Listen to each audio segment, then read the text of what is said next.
What happens when Thor, Hulk, Catwoman, and Joker walk into a movie? Yeah, I wouldn't die for an insurance company. Get in, but there's water in the trunk. Huge thanks to Amazon Studios and Cinemark for inviting me to an early screening of Crime 101, which allows me to bring this review to you all. If you like this review or some of my others, please follow or hit the subscribe button. Now let's get to it. Crime 101 is about a series of high-end jewelry robberies that take place in Los Angeles near the 101 freeway, hence the title, Crime 101. And these robberies start to raise a lot of red flags with the law enforcement in the area, and they quickly connect the pattern. And what begins as a straightforward investigation quickly turns into a game of cat and mouse that's driven by patience and timing. The movie has a very cool, controlled, late-night LA vibe to it, very similar to one of my favorite movies, Collateral, directed by the genius Michael Mann, starring Tom Cruise. And just like that film, it leans into these long stretches of quiet tension and a constant sense that everything could unravel at any moment. It carries a lot of similar vibes to the movie Heat, which is also directed by Michael Mann, starring Al Pacino and Robert De Niro. And just like that movie, it focuses more on the process and the atmosphere rather than these big action moments. And when those big action moments do come, you appreciate them a lot more. It's a very old school crime thriller that takes its time, it trusts the audience, and it quickly begins to build the tension naturally.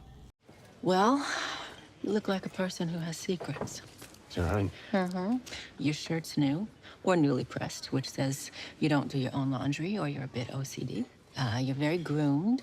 Your hair, your nails, your $12,000 watch there.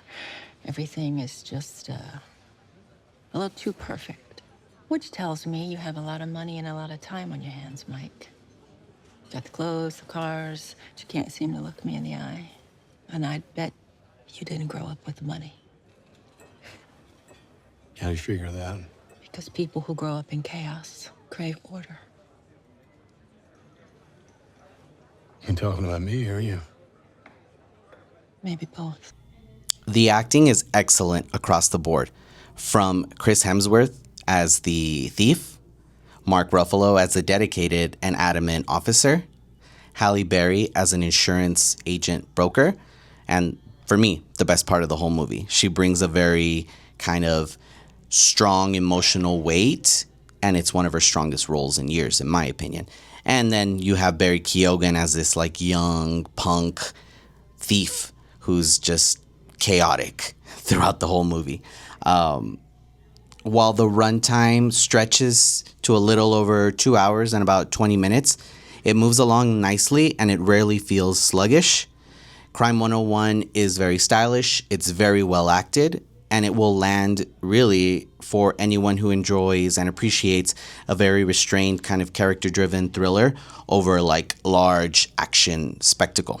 For me, Crime 101 was an 8 out of 10. I definitely suggest that you check it out. It's in theaters this weekend, February the 13th.